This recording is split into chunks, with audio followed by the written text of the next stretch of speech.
दोस्तों ये पाषाण मूर्तियां हाल ही में अर्की क्षेत्र में एक गांव में मंदिर निर्माण के दौरान प्राप्त हुई हैं। और जैसे आप देख रहे हैं, अर्की क्षेत्र और अर्की शहर का कुछ अंश और ऊपर लुटरू महादेव दाहिनी ओर। अर्की से लगभग 7-8 किलोमीटर की दूरी पर एक छोटा सा गांव है कुफरी। इस कुफरी गांव के नज़दीक एक वीरान जगह पर, जहां लोगों की मलकियत है, वहां पर प्राचीन काल से शिव की मूर्ति का पूजन किया जाता रहा है। ये देखिए दोस्तों, मांझू गांव का सुंदर दृश्य, समतल खेत और घाटियों से घिरा हुआ यह सुंदर गांव। इसी के लगभग 2 किलोमीटर पहले अर्की की तरफ कुफरी गांव के पास एक वीरान सी जगह में, जहां मंदिर का निर्माण किया जा रहा है और लोगों की श्रद्धा और विश्वास के कारण इस जगह को विकसित किया जा रहा है। आज के समय में दोस्तों उस वीरान जगह का स्थान विकास ने ले लिया है। लोगों की श्रद्धा और विश्वास और मेहनत के कारण यहाँ पर आज मंदिर का निर्माण हो रहा है। ये देख रहे हैं आप मंदिर का शिखर। यहाँ से देख सकते हैं दोस्तों आप सामने वाली पहाड़ी पर अर्की शहर का विहंगम दृश्य, लुटरू महादेव, और यहाँ पीछे की जो पहाड़ियाँ नज़र आ रही हैं वो अर्की क्षेत्र के अंतर्गत ही हैं। और आगे वाली जो पहाड़ी है, इसी पहाड़ी पर यह गांव कुफरी है, जहां मंदिर निर्माण के लिए खुदाई करते समय ये मूर्तियां निकली। मांझू के नज़दीक आप इस गांव के दृश्य को देख सकते हैं दोस्तों। थोड़े से घर हैं, बहुत सुंदर गांव है। ये गांव का दृश्य है और इस सुंदर गांव के पास ही लोगों ने अपनी श्रद्धा से निश्चय किया कि यहाँ पे मंदिर की स्थापना की जाए और यहाँ पे शिवालय बनाया जाए। और यहाँ पर जो मूर्तियाँ मिली हैं, उन मूर्तियों को अभी निर्माणाधीन कमरों के अंदर रखा गया है। और आप देख सकते हैं यहाँ पर कुछ कमरे बनाए गए हैं और यहाँ शिखर को बनाने में जो लोगों का सहयोग रहा वह अभूतपूर्व है।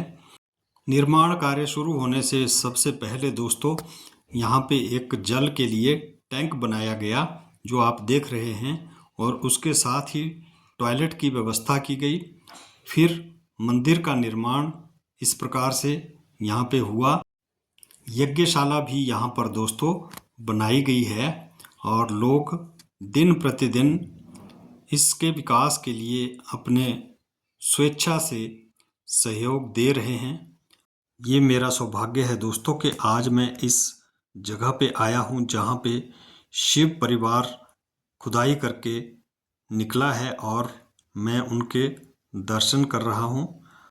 इससे समाज में सभी लोगों को प्रेरणा मिलती है कि ऐसे कार्य में अपना हाथ बटाने के लिए आगे बढ़ें।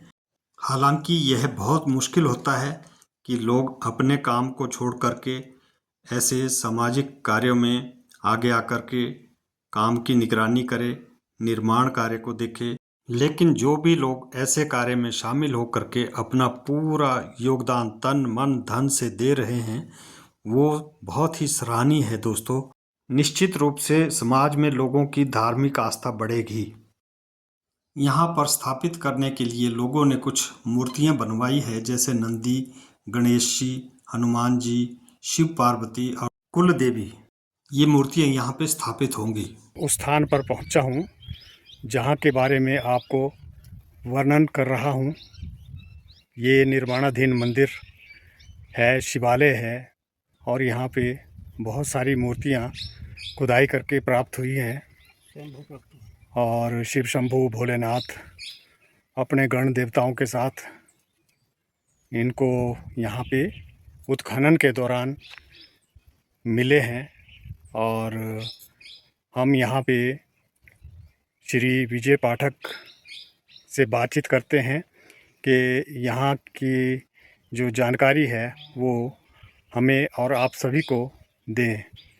विजय पाठक साहब, आपको यहाँ पे इस कार्य को करने के लिए कैसे प्रेरणा मिली और कैसे आपने लोगों को जागृत किया?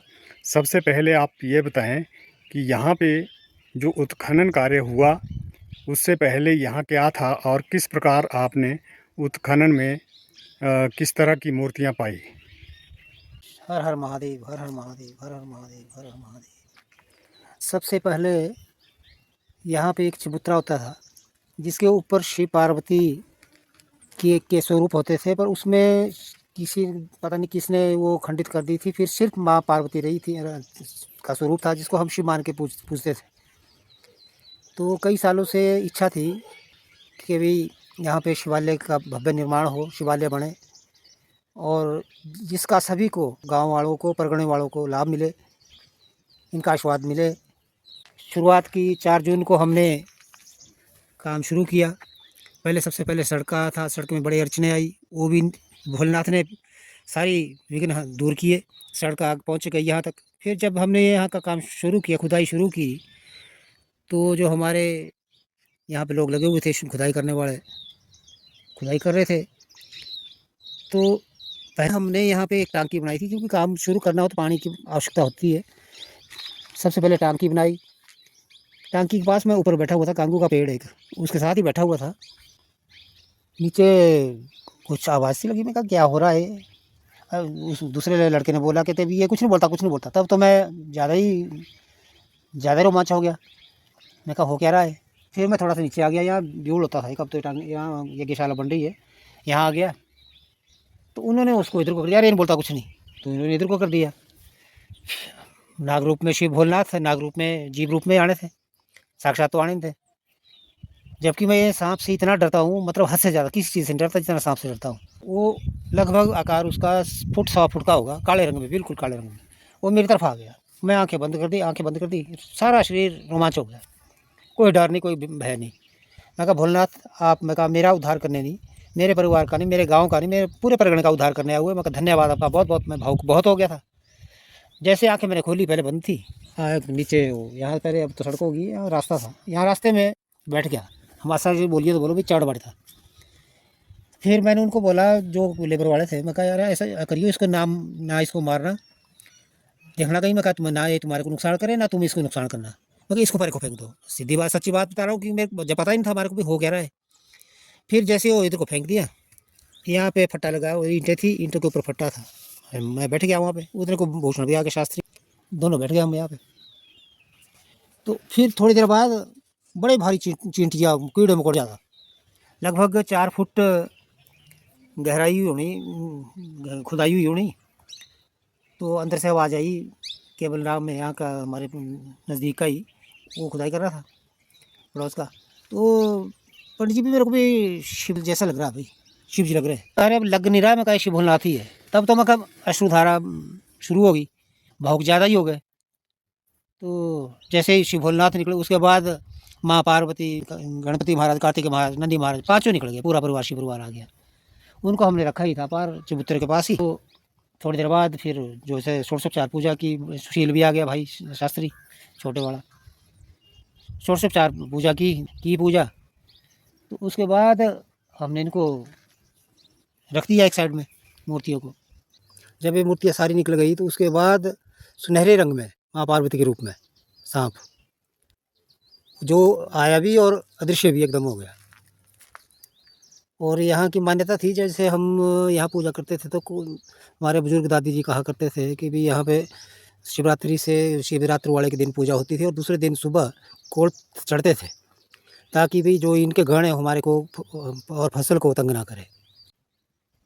तो कुछ 20-25 दिन बाद यहाँ पे फिर बाहर खुदाई कर रहे थे, बरांडा जैसा जो शिव जी का बाहर को, शिवालय के बाहर, तो वहाँ खुदाई कर रहे थे। फिर वही लड़का खुदाई कर रहा था ना, उस दूसरा लड़का कर रहा था, उसकी गांव का, केवल राम के, कृष्ण चंद नाम है उसका। तो फिर चींटियाँ, कीड़े मकोड़े, उसने बोला चाचू मैं तो डरता हूँ बहुत। मैं भाई मैं आ जाओ, अब मैं नहीं कर, भाई नहीं तो कुछ नहीं होता रहा भाई, नहीं कुछ क्यों नहीं होता भाई, ना मैं नहीं करूँगा, मैं नहीं खुदाई करूँगा। अब वो आ गया, फिर लगा खुदाई करने। तो पंडित जी मेरे को भी यहाँ मूर्ति लग रही है, फिर मूर्ति लग रही है। मैं कहा माता ज्वाला जी, मैं कहा हमारी कुलजा है, तो वो भी कुलजा भी आ गई, अशु जी। फिर उनको हमने यहाँ रखा। उसके बाद आहिस्ता आहिस्ता काम शुरू हुआ है।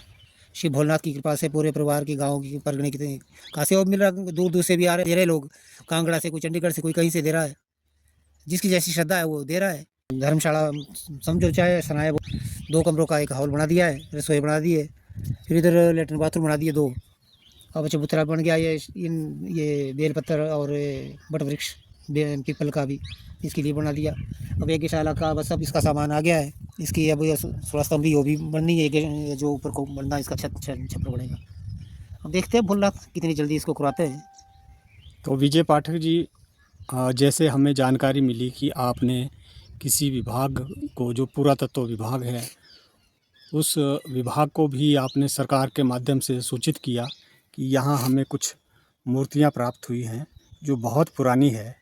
तो क्या विभाग ने इस बारे में कोई कदम उठाया है? हमने सोलन को भी चिट्ठी लिखी थी, एमएलए हमारे संजय अवस्थी जी, उनके द्वारा भी उनको भी दी है। तो उस अभी कुछ 4-5 दिन पहले ही सोलन से भाषा एवं संस्कृति विभाग वालों का फ़ोन आया था कि आप इसकी वीडियो भेजो, और हमने डायरेक्टर को भेजनी है। मैं कहा जी आपके पास वीडियो तो पहले कहते पीडीएफ बनाओ। मैं कहा पीडीएफ तो आपको पहले भेजी, उसको ही दे दो। फिर उन्होंने पुरानी पीडीएफ या कैसे वो जो फ़ोटो थे उनके पास वो भेजे होंगे। अब अगली कार्रवाई पता नहीं क्या कर रहे हो, आते तो करते, कुछ सहयोग करते तो अच्छी बात थी, बाकी विभाग जाने, हमारे संजय अवस्थी जी जाने।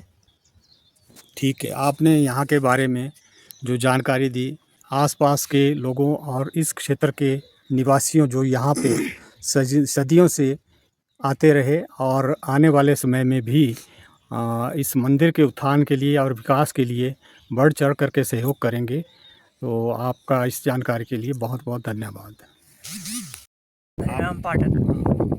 धनीराम पाठक जी, और हाल ही में कुछ नई मूर्तियां यहाँ पे उत्खनन के दौरान, मंदिर के निर्माण के लिए जो उत्खनन होना था उसके दौरान कुछ मूर्तियां जो प्राप्त हुई हैं, आप उन मूर्तियों को स्थापित करेंगे।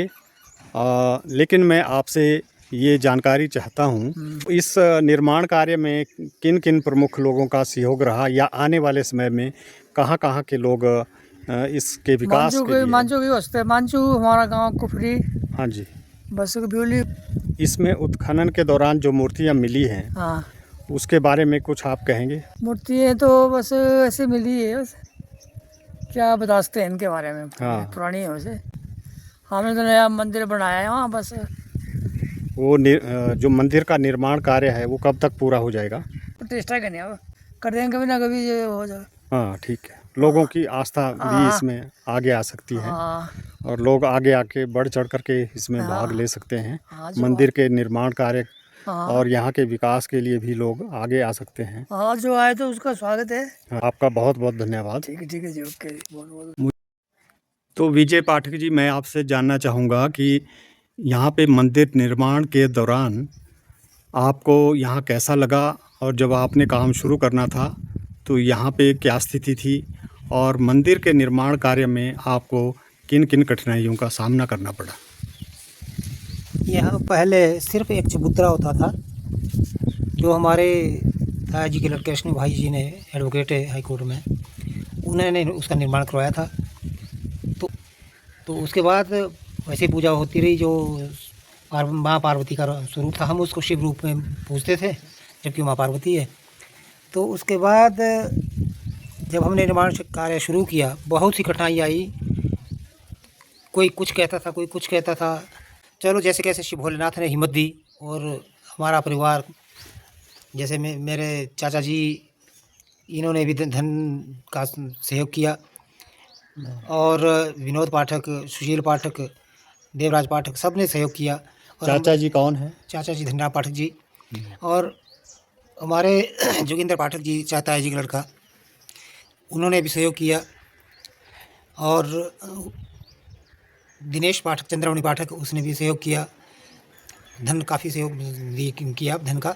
और राजेंद्र पाठक जी, इन्होंने भी, और कैलाश पाठक, और अपने गोपाल स्वरूप पाठक, इन्होंने बहुत सहयोग किया। जो धन से कर सकते थे धन का किया, जो वैसे कर सकते थे ट्रैक्टर से सामान लाना ले जाना, इन्होंने कोई पैसा नहीं लिया। तो कुछ ज़मीन उनकी भी गई है वहाँ पे, हमारी तो गई है, पर उनकी भी गई है। तो धीरे धीरे काम शुरू होता गया, और भोलेनाथ ने इतनी कृपा की, तो आगे जैसे फिर पानी की दिक्कत थी, पानी की हमारे संजय अवस्थी जी, उन्होंने बड़ा सहयोग किया। पानी भी जल्दी आ गया, कोई दिक्कत नहीं आई इसमें। पानी की लाइन बिछ गई, पानी का अभाव था वो दूर हो गया। फिर बिजली का था, बिजली लाइन भी आ गई।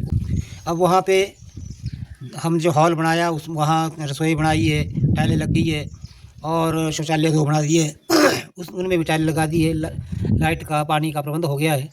तो इसलिए कल के लिए जैसे कोई बड़ा अनुष्ठान होना हो, देवी भागवत कथा होनी हो, कोई रामायण का पाठ होना हो, कथा होनी हो, राम कथा होनी हो, तो उसमें भी ब्राह्मण वृंद होंगे, आचार्य वृंद होंगे, जो भी विद्वान पुरुष होंगे, उनके लिए रहने का इंतजाम वहीं पे होगा। और कहीं भी इधर उधर जाने की ज़रूरत नहीं है, क्योंकि वहाँ पे सब सुविधाएं होंगी। विजय पाठक जी, जैसे आपने कहा ये शिव शंकर भोलेनाथ जो है हमारी रक्षा के लिए उपस्थित हुए हैं। लोगों की आस्था भी यही है कि कोई भी पूजा उपासना जब लोग करते हैं तो कोई न कोई विश्वास उनके साथ जुड़ा होता है। तो मुझे लगता है कि जो यहाँ के आसपास के गांव के लोग हैं वो भी इस शक्ति को समझेंगे और यहाँ पे अपने विश्वास को प्रकट करने मंदिर में ज़रूर आएंगे। आपने बहुत अच्छा प्रयास किया है जो इस मंदिर निर्माण का बीड़ा उठाया है और आगे बढ़कर जो है इसके विकास के लिए निरंतर कार्य कर रहे हैं। तो मैं ये जानना चाहूँगा कि यहाँ के लोगों को आने वाले समय में किस तरह से इस निर्माण कार्य के लिए आप प्रेरित कर रहे हैं।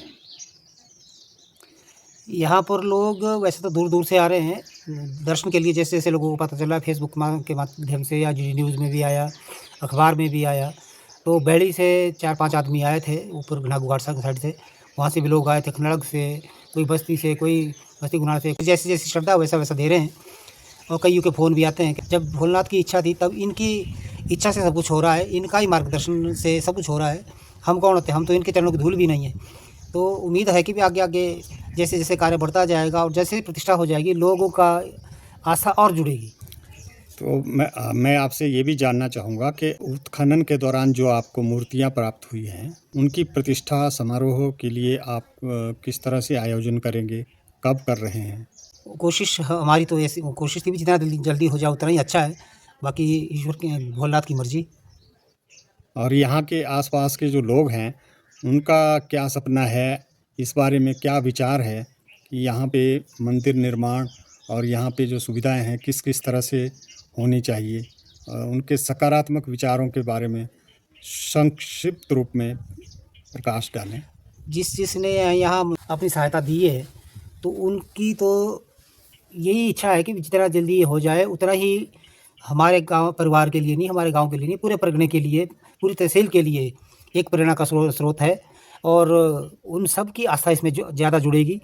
और जहाँ तक मेरा मानना, ये पता नहीं कितनी पुरानी ये मूर्तियाँ हैं। और ये मेरे को जैसे आभास होता है, क्योंकि जैसे मैं अध्यात्म से जुड़ा हूँ, तो ये कोई पवित्र स्थली, तपोस्थली रही है किसी महापुरुष की।